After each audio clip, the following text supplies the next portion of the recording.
Welcome to the Generation Cedar podcast. I'm Kelly Crawford, wife and homeschooling mom to 11. You have come to the right place if you crave to live and parent with purpose and need encouragement and inspiration to do your most important job, raising kids for the kingdom.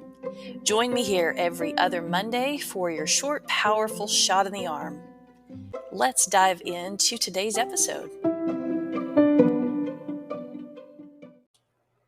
Today is part 2 of the series that we're doing on homemaking, the power of homemaking and how homemaking shapes society. And in the introduction to the series, I had a commenter clarify that Jesus is the hope for society, talking about the title that I had used for the series. And I want to say yes, absolutely.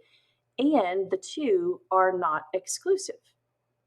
What Jesus did for us was offer us the chance to become new creatures.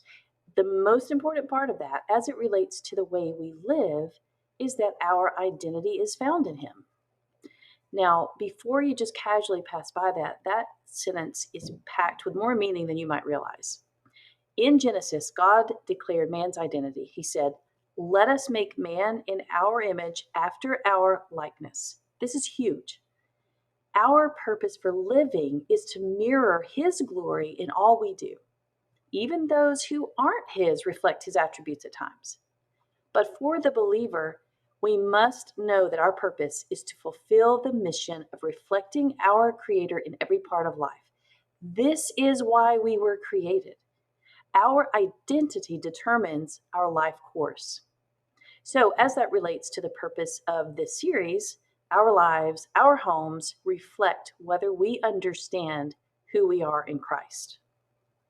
We are living in a culture where even those who claim Christ have traded their true identity for trying to find it in the worship of idols. Idols of consumerism, idols of self-worth, of people, of recreation, looking to achieve their identity rather than understanding they've already received it. This is what has propelled every rebellion under the sun. A refusal to accept the design of our Creator, to obey Him, to fulfill His purposes for us, to find our worth in our created place. It started in the garden with a desire to be something more than they already were. They were blessed, and it wasn't enough. So, how do we reflect God's image in our homes, in our families, in our marriages? What does it look like to mirror His likeness in all we do? Begin with truly renewing your mind with your true identity. Let go of the fear of man. Let go of the drive to become something outside of who you really already are. The need to be better, the need to measure up. You are complete. You are whole and ready to be equipped for every good work. Fighting against your identity in Christ will only bring misery. As a wife and a mom and a woman, study the scriptures and find out how your life is to reflect the Creator. This manifests itself in a million ways, from your gift of art, to your role in your home, to the way you dress, to your speech, to your responsibilities. There are so many ways that we glorify what God has given us in our role as homemakers. Glory in that. And then understand that the primary picture of Christ and His church is embedded in your marriage, which is really where home begins. So begin to pour yourself into becoming Christ to the world through your marriage. What are some characteristics of Christ and His church?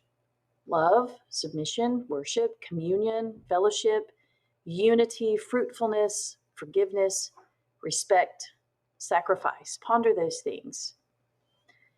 And then begin to see your home as the grounds for growing this picture of the gospel. The soil must be fertile for spiritual growth. The atmosphere must be healthy for emotional growth. The conversations must flourish for fellowship and mental growth, and every effort must be made for unity, discipleship, and fruitfulness. These are primarily spiritual aspects, but it must begin there.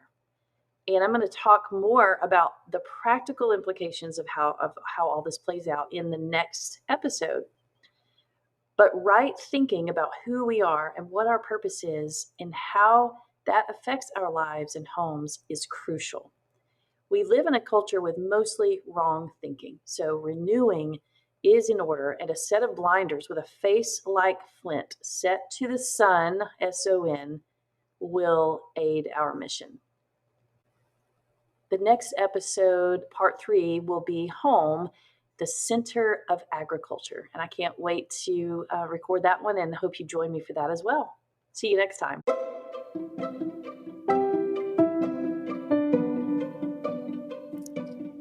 Thanks so much for listening to today's episode. I want to invite you to come over to my blog at generationscedar.com. I have been writing there for 17 years, and you'll just find a treasure trove of encouragement, inspiration. I talk about all things Christian motherhood, parenting in general, and homeschooling, and so much more. I know you will be inspired and encouraged. And I would just love to connect with you too. If you subscribe, we start a conversation and you'll receive a weekly question and answer and also a link to every other week's podcast. So hop over there, subscribe, and let's chat. Hope to hear from you soon.